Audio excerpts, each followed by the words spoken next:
Me gustaría decir que es muy importante, o quizá que esta ponencia la hubiéramos tenido al principio. Me antecedieron dos mujeres muy brillantes ya con casos concretos donde se están desarrollando algunas de las ideas y perspectivas de las que yo voy a hablar ahora. No es que el CEICH no haya tenido que ver en estas, de alguna manera sí, porque algunas de las personas que participan, por ejemplo, en la licenciatura del desarrollo comunitario para el envejecimiento, pasaron por nuestro diplomado porque, y yo no voy a hablar, digamos, de manera institucional, sino quizá un poco más de cómo se genera esta perspectiva interdisciplinaria para una buena parte de quienes trabajamos en el CEICH, que es el Centro de Investigaciones Interdisciplinarias en Ciencias y Humanidades de la UNAM. Y también me gustaría, o sea, no voy a hablar de qué es lo que se desarrolla ahí, que es un montón de cosas y es bien interesante. Hace ratito estuvo aquí Ricardo Mancilla, que es nuestro secretario académico, y entonces, bueno, podrían haber dado una perspectiva de este centro. Yo las invitaría a incorporarse y ver lo que ahí llevamos a cabo. Es un centro muy dinámico y con una cantidad de propuestas, sobre todo de conferencias, seminarios y diplomados, muy importante. Entonces, la otra cuestión que quería apuntar tiene que ver con que este centro tiene ya más de 30 años. Lo funda Pablo González Casanova en 1986. Él había ya desde finales de los 70s, siendo rector, propuesto los colegios de ciencias y humanidades. Yo sé muy bien que varias de las escuelas incorporadas a la UNAM justamente tienen esta perspectiva. ¿Y por qué? Porque tampoco es que esta idea de interdisciplina sea tan nueva o que solo se haya trabajado a nivel, digamos, internacional o en inglés. A mí eso sí me gustaría enfatizarlo, porque una buena parte de la propuesta que tenemos y que yo creo que de alguna manera don Pablo avaló en su momento por haber fundado el centro y haber incorporado además a las ciencias, no solo a las ciencias sociales y las humanidades, con esta forma de trabajo, es muy importante tomarlo en cuenta. Es decir, hay una cantidad de los que yo voy a hablar aquí, como Rolando García, como Pablo González Casanova, como Aníbal Quijano mismo, una serie de intelectuales latinoamericanos que vienen trabajando esto desde finales de los 80s y principios de los 90s. Entonces también hay una bibliografía bastante importante y una producción, o sea, no solo bibliográfica, sino de actividad con proyecto, con perspectiva interdisciplinaria en nuestra, digamos, continente y, digamos, territorios en los que nos movemos. Me da también mucho gusto entonces saludar a quienes nos escuchan vía internet en varias latitudes de la República Mexicana. Ahora el título va a ser, digamos, quizá un poco esta idea, por favor, de la importancia de la interdisciplinariedad.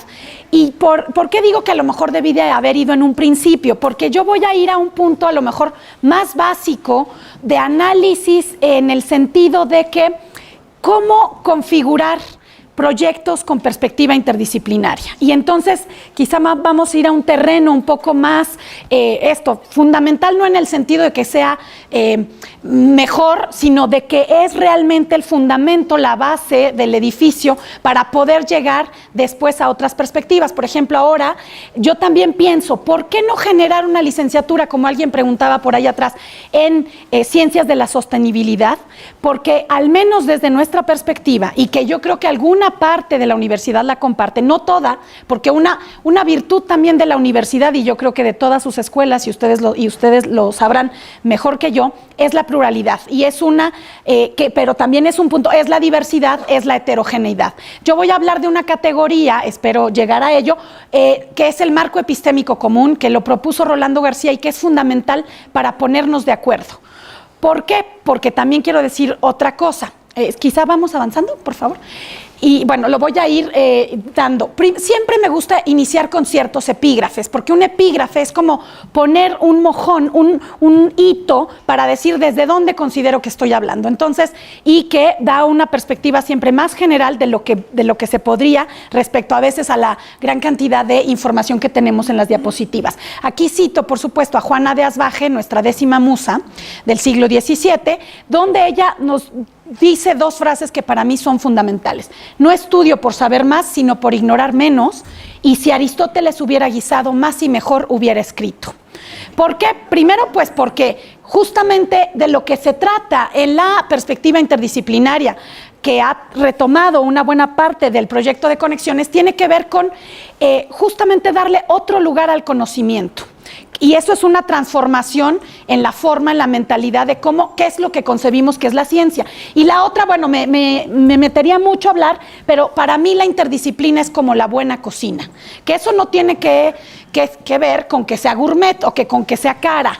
Tiene que ver efectivamente con la cantidad de elementos que se mezclan o maridan y, por supuesto, algo que es muy importante porque la comida es un lugar de socialización. Bueno, pero llevar a cabo una buena comida, como mi bisabuela lo hacía en el pueblo del que soy, pues tiene, digamos, toda una serie de trabajo que no se ve, ¿no? Y que por supuesto que las feministas, a la perspectiva a la cual me adhiero, pues también han puesto o sea, todo ese trabajo que no se ve, que también pasa en las escuelas, es muy importante de tomar en cuenta, porque eso es lo que posibilita el desarrollo de la ciencia y el haber mandado al hombre a la luna. Entonces, la siguiente... ¿de qué va? Luego mis estudiantes, sobre todo de licenciatura en sociología, me dicen, bueno, maestra, pero ¿de qué va la cosa, no? Hoy, ¿qué vamos a ver? Bueno, estos son los puntos que yo quisiera abordar el día de hoy, una introducción, breves comentarios sobre el pensamiento complejo, cuál es la fundamentación epistemológica desde la que parte esta perspectiva. No voy a abundar mucho en eso, porque justamente serían sesiones y sesiones de discusión sobre qué significa la epistemología, en qué consisten los sistemas complejos y quizá algunas partes me las voy a saltar para llegar a esto que digo que es básico, que es la atmósfera para la investigación o la docencia con esta perspectiva interdisciplinaria y una cuestión a manera de cierre que espero que sea un tanto lúdica o removedora. Por supuesto que para empezar uno dice, ¿qué es la ciencia? En otros contextos he preguntado y entonces eso se puede alargar, pero ¿qué es lo que en general me contestan? Un espacio, digamos, que tiene un método o una metodología, que es conocimiento probado, que es un producto social, pero muy rara vez nos damos cuenta de que la ciencia es una institución que se desarrolla también en un contexto cultural e histórico determinado. Entonces, no es el mismo conocimiento del que estamos hablando ahorita que, digamos, el del siglo XVI. Bueno, justamente a algo así vamos a llegar. ¿Y cuáles son los objetos de la ciencia? Cada disciplina, o sea, la institución universitaria, al menos en Occidente, pues data del siglo XII. ¿no? Se ha hablado mucho, por supuesto, de la Universidad de Bolonia en Italia como la primera universidad y de ahí la de París, la de Salamanca, en fin. Y por supuesto, la primera universidad en América fue la nuestra, ¿no? La Real y Pontificia Universidad de México. Bueno, pero digamos, esta trayectoria de la institución o de la serie de instituciones bajo la que se cobijan las escuelas a las que ustedes pertenecen, tiene que ver con este desarrollo histórico, pero tiene una organización institucional, ustedes dicen del área 3, del área 4, nosotros hablamos de disciplinas. Toda esta, digamos, despliegue de la disciplina data del siglo XIX. Muchas veces, si no lo sabemos, pensamos que hay cosas muy novedosas que en realidad no lo parecieran tanto, ¿no? Siempre pongo el ejemplo de Darwin. Pues claro, Darwin funda la biología, Pero ¿de dónde surge la biología? De una mirada un poco más integradora que reestructuró otras áreas del conocimiento, que era la filosofía natural, sobre todo la botánica, digamos, y la zoología. Entonces, a veces si no conocemos la historia de las disciplinas en las que nos hemos formado, damos por sentado una serie de cuestiones que hay que poner justamente en duda. La otra es, ¿cuáles son sus sujetos? Por supuesto que los sujetos que hacemos la ciencia tenemos intereses, tenemos deseos, estamos ubicados en una posición del campo social, diría Bourdieu, y entonces tenemos también una serie de capitales, de prestigio, a veces económicos, a veces culturales, y entonces es muy importante entender desde dónde estamos hablando. ¿Por qué? Porque, digamos, no es tan cierto que habla la disciplina en general. Las disciplinas tienen, digamos, escuelas adentro de la propia disciplina, no son entidades monolíticas o cerradas. Yo estudié antropología y no es que sepa toda la antropología desde el siglo XIX que se funda la antropología.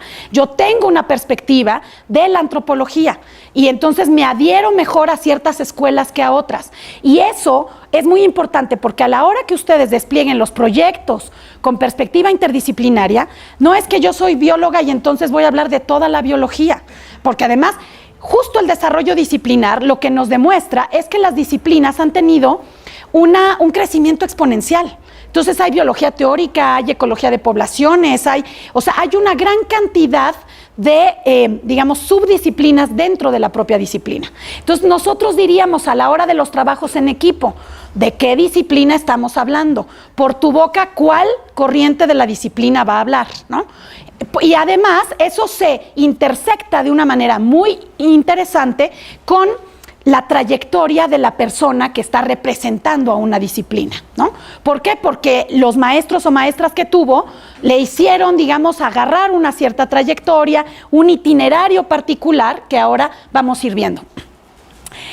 ¿Por qué? Porque las disciplinas y la ciencia en general, como campo más amplio, tienen una serie de valores epistémicos, de los que aquí ya mis compañeras que me antecedieron han hablado, ¿no? Decía la compañera, la maestra Ruiz Palacios, la idea esta de lo normativo. Bueno, ¿dónde entra aquí lo normativo? Por supuesto, no me voy a meter a cada una de ellas porque sería una discusión muy grande, pero sí es la idea de desmontar de que hay una objetividad en cualquier disciplina.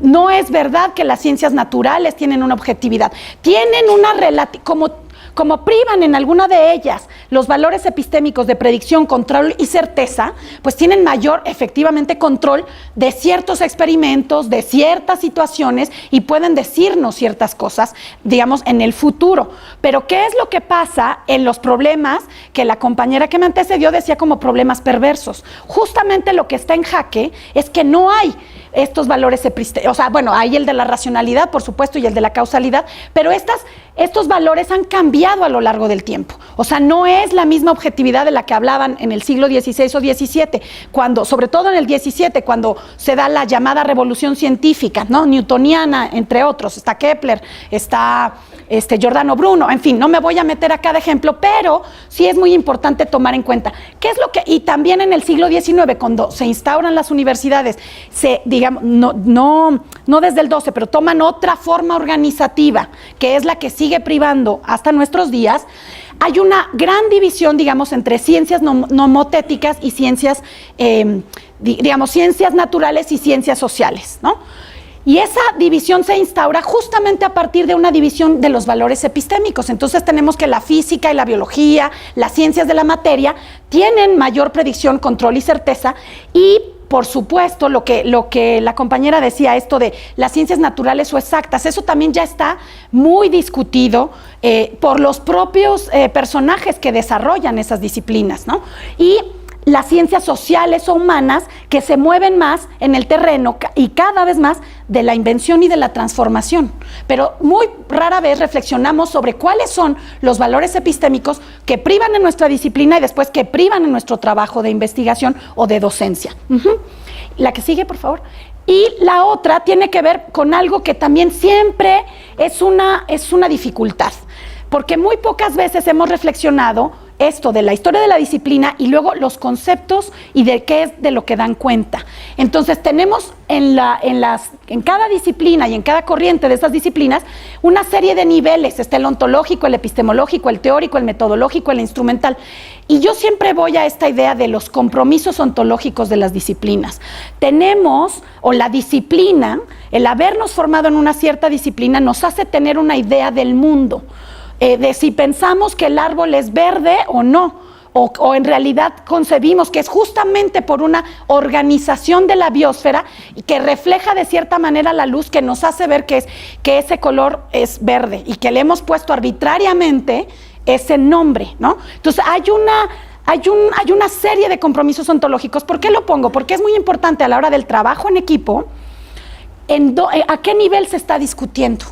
O sea, a veces pensamos que estamos discutiendo un autor o autora o tenemos una discusión metodológica, pero en realidad estamos poniendo en jaque un compromiso ontológico. Por eso nos duele tanto o no queremos ceder en la idea de esa discusión. Y eso tiene que ver entonces con los valores que guían el proyecto, la investigación. Y por supuesto está algo de lo que también ya hablaron quienes me antecedieron, el ético, el ideológico, porque no es cierto que la ciencia esté separada de una perspectiva ideológica. Hay que tenerla muy clara y en ese sentido, digamos, poder discutirla. Y también el estético.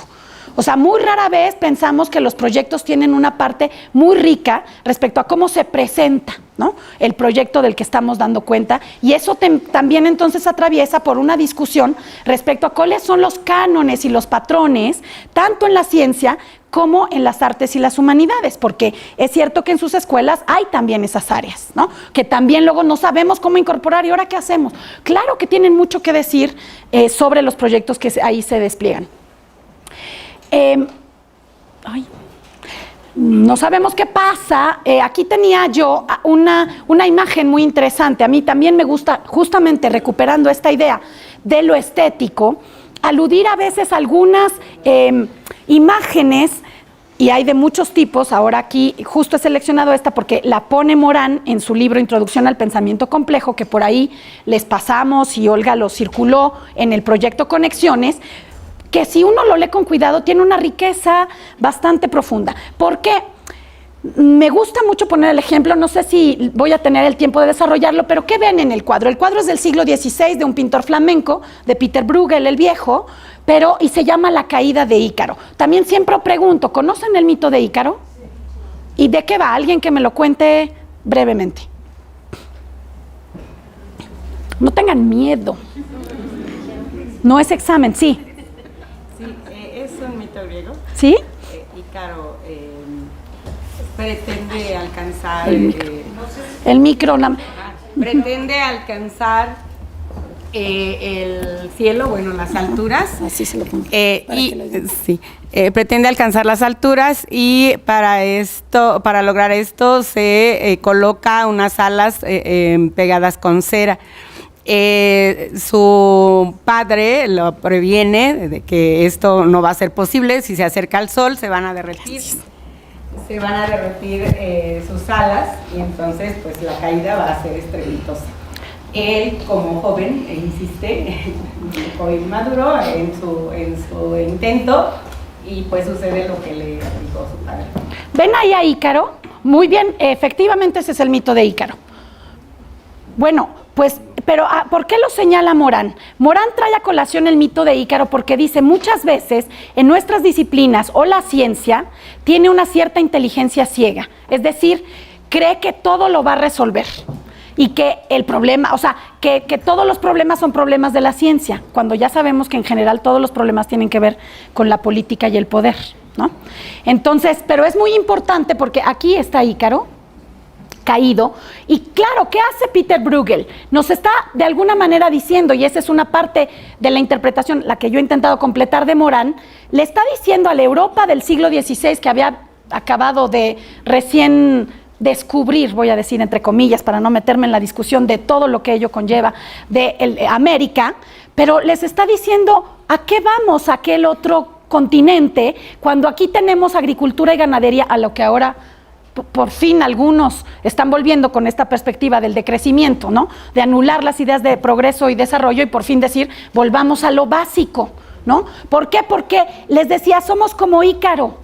O sea, tenemos la ambición de poder y de saber y de conquistar y de, digamos, avasallar y modificar por completo, que fue, bueno, no por completo, porque hubo una serie de resistencias que se han antepuesto a eso durante más de 500 años y entonces da una cierta perspectiva. Pero es muy importante, ya se los decía Bruegel desde el siglo XVI, pero hay veces que uno se los dice, pero o sea, nos lo dicen y no lo entendemos, ¿no? Esa es una parte de las nociones que nos interesa discutir desde esta perspectiva interdisciplinaria. Entonces, ¿por qué es importante entonces entender cuál es la epistemología?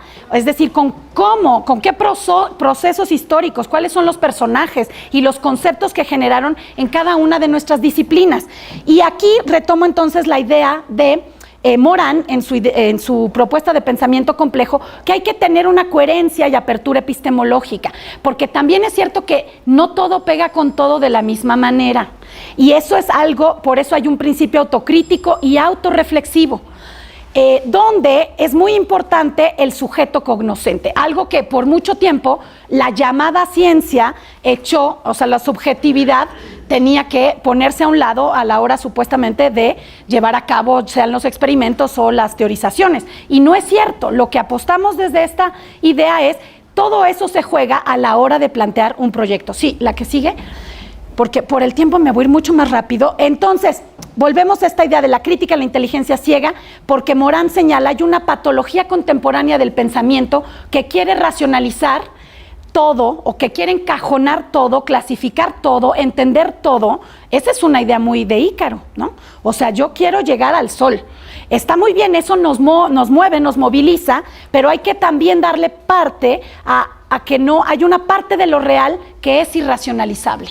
Y cómo lidiar con eso es lo más difícil, porque además eso atraviesa justamente los procesos de las y los estudiantes que ustedes tienen en la clase, ¿no? Entonces también cómo darles esa perspectiva de alguna manera deshacer el mito de esta idea. ¿Por qué? Porque incluso ya ha sido criticada la ciencia como motor del progreso, ¿no? Pero ¿qué parte sí o cómo hacemos una mejor ciencia para que efectivamente dinamice ciertos procesos? Sí, la que sigue.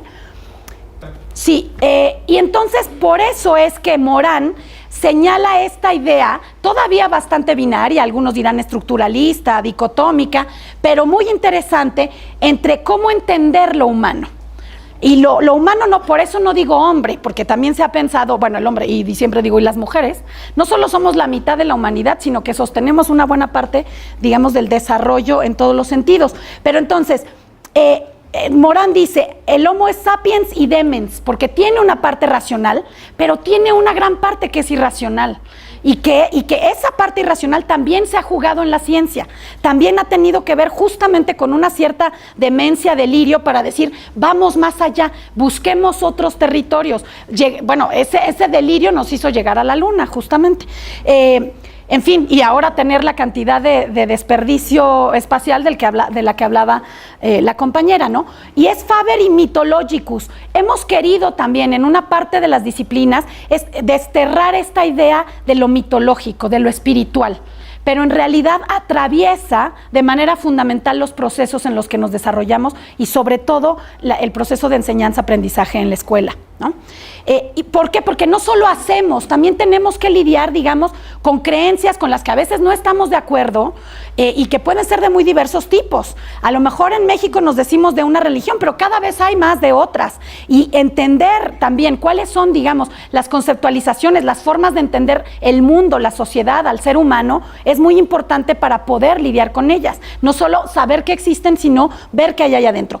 Hay una parte económica y una lúdica. Es muy importante porque también siempre apostamos por la idea del rational choice, costo-beneficio, ¿qué me das, qué te doy? Y no por una cuestión donde efectivamente hace rato también la compañera hablaba de ganar-perder, pues en lo lúdico, en los juegos, en aquellos juegos que todavía se llevan a cabo en la infancia, muy a pesar de los videojuegos y de muchas cuestiones, se da justamente no son juegos de suma cero. O sea, a veces cuando te das cuenta de cuando ganaste, en realidad perdiste, o puedes ganar solo en colectivo, ¿no? Entonces, ¿cómo recuperar esa parte? Y por supuesto, la prosaica de la vida cotidiana, rutinaria, frente a lo poético. Lo poético no solo tiene que ver con la poesía, tiene que ver con el arte y tiene que ver con una forma de estética que está en nuestras vidas y que muchas veces no apreciamos. La que sigue. Y yo retomo una categoría fundamental que a lo mejor me voy a dar un cierto brinco por el tiempo, que es de Morán, que es la simbiosofía, una sabiduría de vivir unides. Justamente tiene que ver con la noción de antropoceno, pero también ahí hay otra feminista bastante interesante, Donna Haraway, que ya no habla solo de antropoceno, sino de chuloceno. Me metería muchísimo a hablar de eso, pero si se acuerdan, es un monstruo en los cuentos de Lovecraft que, digamos, es bastante destructor. Entonces, si ya pensamos que estamos justamente en esta crisis civilizatoria, que lo que está poniendo en jaque es a la especie humana, que podemos extinguirnos casi en cualquier momento si a Trump se le ocurre apretar el botón, pues bueno, es como muy complicados esos horizontes desde los que vemos cómo podemos, el tiempo que estemos, vivir unides, ¿no? Que no es fácil porque nos desenvolvemos en una ecología de acción y aunque tengamos intenciones todos los días a levantarme, voy a llegar temprano al encuentro de la de Gire, voy a encontrarme con mis colegas, unos me caen bien, otros me caen mal, unos dirán lo que siempre han dicho. Bueno, y ahora vamos a entrar a... Sí. Me voy a, las que siguen, me voy a ir más rápido por el tiempo, después lo podemos ver. Otra más, sí. Bueno, aquí yo quería decir, yo creo que la noción de transdisciplinariedad de la que hablaba quien me antecedió y la noción que está dentro de la Carta de la Transdisciplinariedad que data del 94 y que hicieron entre otros Morán, pero también Nicolescu y en fin una serie de intelectuales a nivel mundial, tiene que ver con nuestra noción de interdisciplina. Entonces yo me voy a concentrar con que esta idea de inter y transdisciplinariedad, o sea, son como sinónimos. Hay mucha discusión de qué es la multi, la inter, la trans, y bueno, podemos a lo mejor en las preguntas meternos a ello, pero para mí la transdisciplina de Morán es equivalente a la interdisciplina de Rolando García, que es de la que voy a hablar.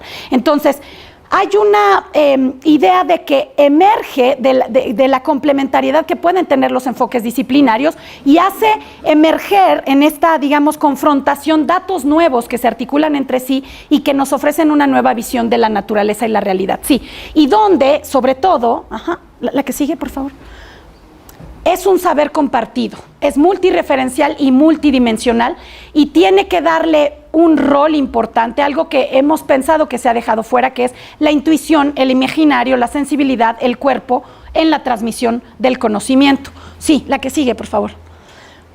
Entonces, aquí voy a hablar muy brevemente de Rolando García, que fue un físico, epistemólogo que trabajó con Piaget, y por el tiempo no me voy a meter mucho a describir una serie de cuestiones, pero él, argentino, vivió después en Ginebra mucho tiempo y después vino a México y aquí finalmente desarrolló una buena parte de su perspectiva de los sistemas complejos o entender la interdisciplina como estudio de sistemas complejos.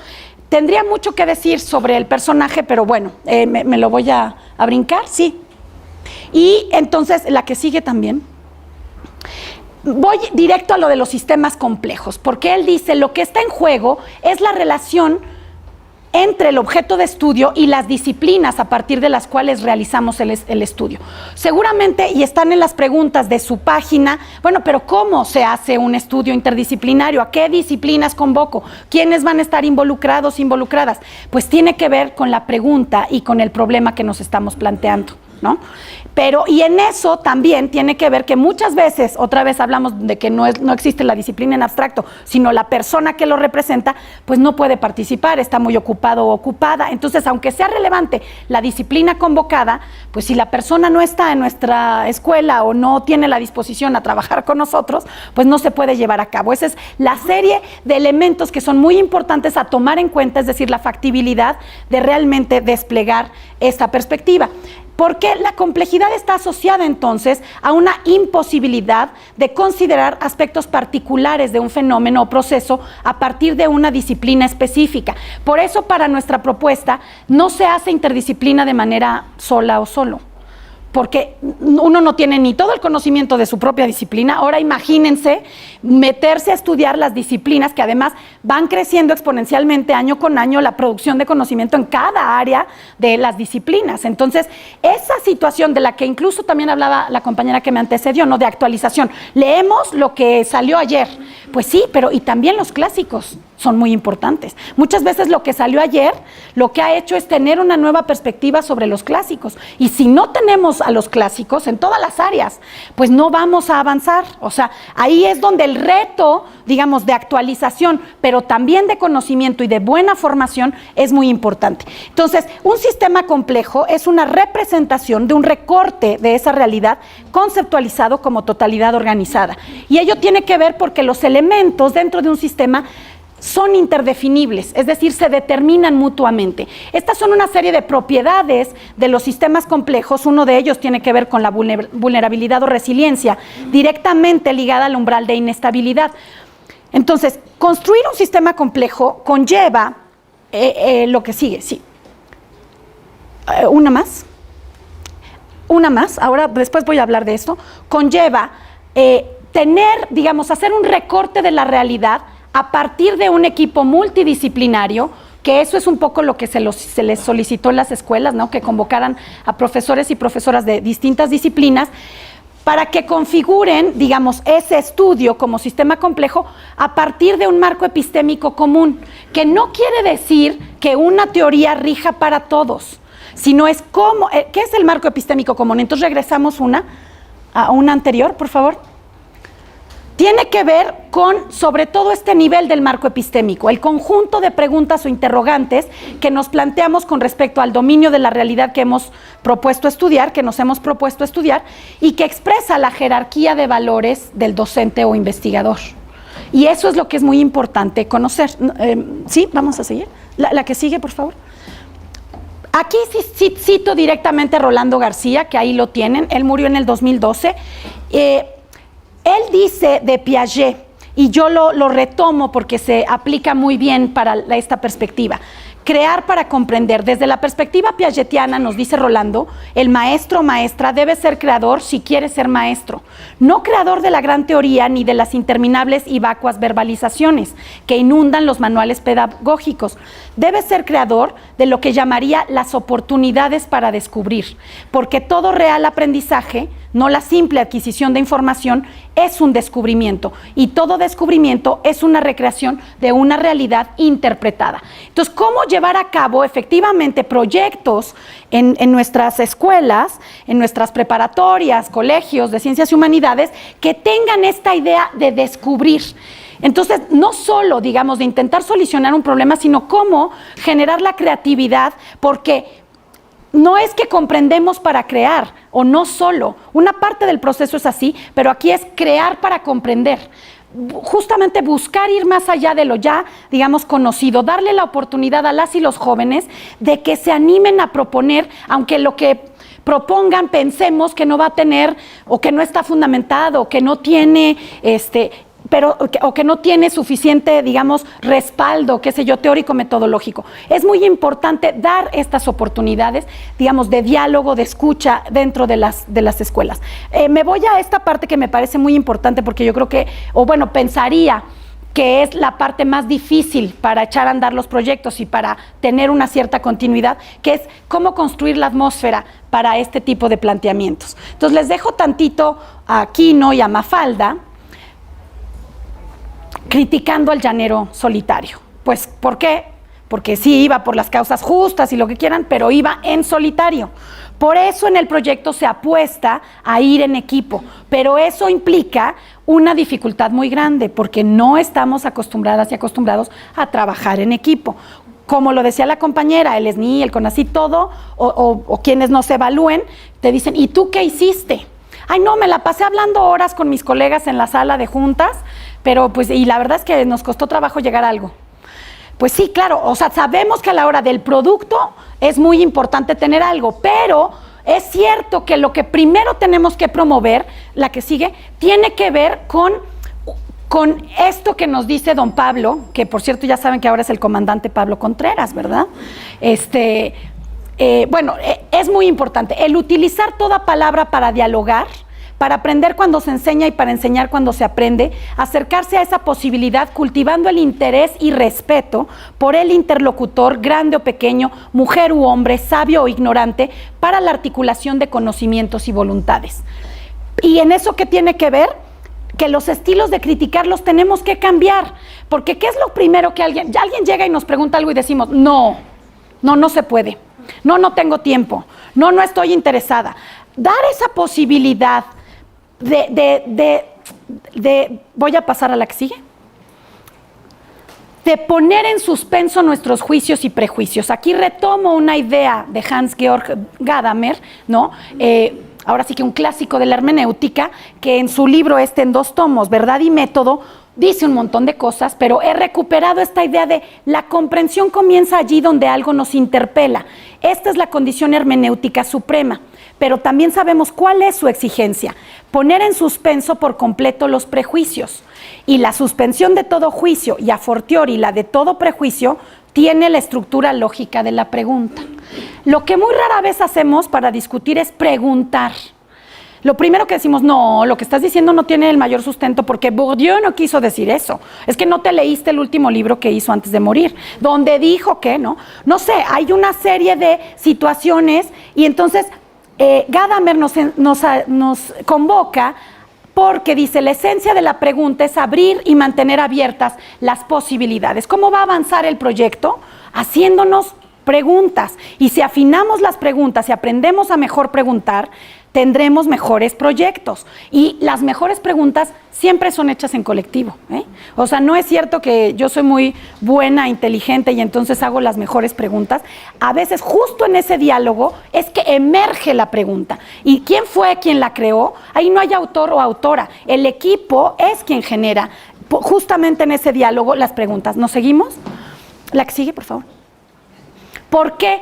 Porque, otra vez, Gadamer tiene el concepto de horizonte hermenéutico.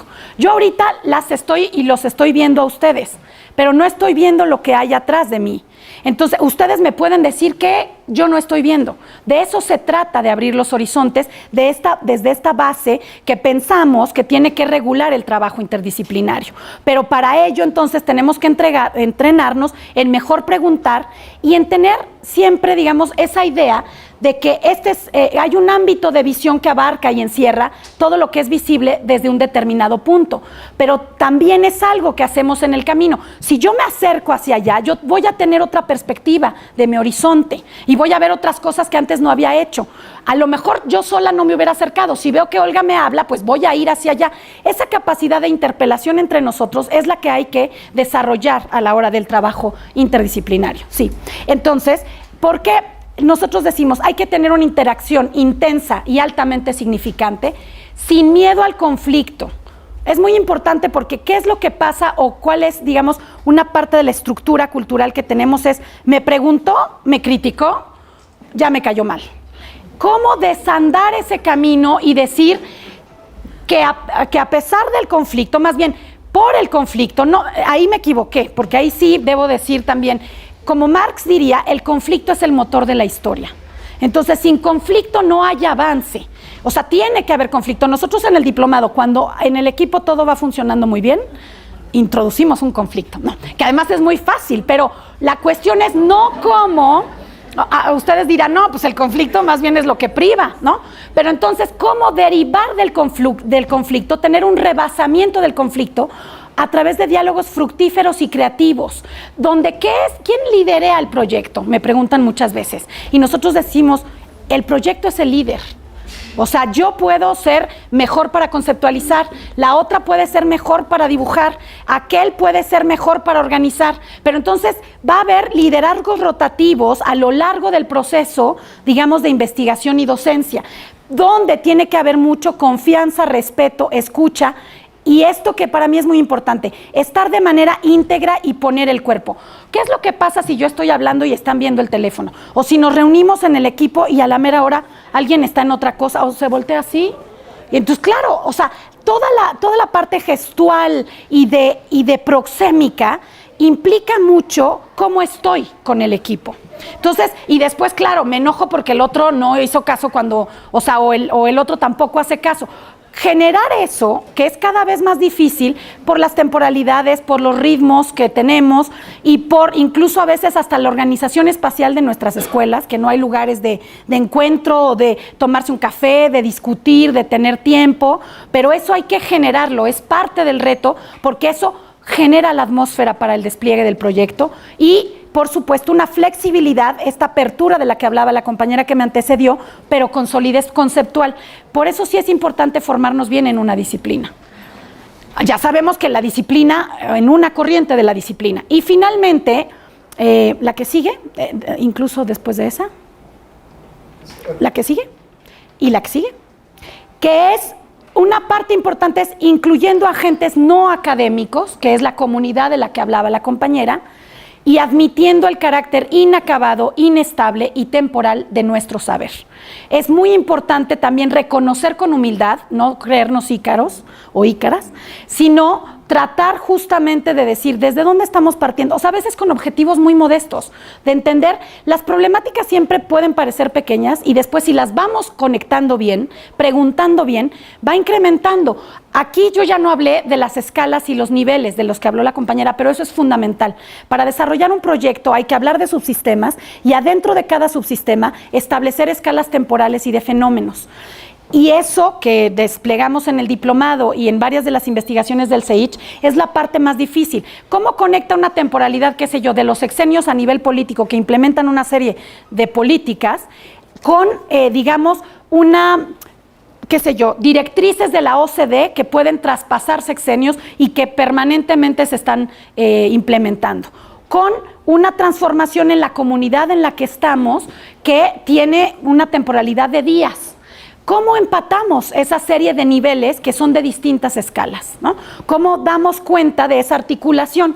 Y, pues bueno, aquí yo les culminaría y con esto cierro. También pongo este ejemplo de los embajadores de Hans Holbein, otro pintor también del siglo XVI, porque, para cerrar con esta idea y sobre todo apuntalar la cuestión de que la humildad y el reconocimiento del otro, la otra, y de su aporte es fundamental.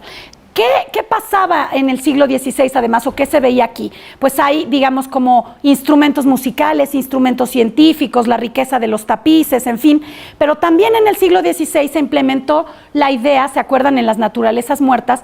De la vanitas o del memento mori. Es muy importante este cuadro, porque yo no sé si sepan, pero hubo 4 siglos donde no se entendía qué era esto que para nosotros hoy es algo bastante como del sentido común. ¿Sí ven qué es? Es una calavera. Pasamos a la siguiente. Y esto se llama en arte, una más, o sea, es que tiene un título, anamorfosis. ¿Por qué? Porque también Hans Holbein lo que hizo es, si le ponemos un espejo cóncavo, vamos a ver a la calavera. Pero, ¿qué significaba el memento mori? ¿Se acuerdan o no? En las naturalezas muertas. El memento mori era decir, toda esa riqueza desplegada en una mesa, porque siempre digo, había limones de Andalucía, dátiles de Medio Oriente, qué sé yo, un pájaro de América del Sur, todo estaba en una mesa. Eso que ahora nos parece, yo siempre digo, qué flojera, mi abuelita tenía en el comedor una naturaleza muerta, ¿no? Una ya no les entiende bajo ese sentido de aglomeración de poder, ¿no? Y también para los pintores era un reto técnico porque las flores podían morir, el pajarraco con mayor razón, en fin, la cuestión era poner en esa mesa esa idea de que quien había aglomerado esos elementos, pues ostentaba poder y riqueza, ¿no? Pero las calaveras lo que querían decir era, toda esa riqueza y saber es vana frente a la muerte. Entonces, si ahora pensamos y hacemos realmente el diagnóstico de que estamos en esta crisis civilizatoria, ¿cómo darle un nuevo valor al conocimiento que realmente nos haga entrar en esta idea de que podemos transformar, aunque sea un pedacito, si no ya la comunidad, al menos la escuela en la que estamos desarrollando o intentando desarrollar nuestros proyectos bajo esta perspectiva. Muchas gracias. Uy, me tardé, pero...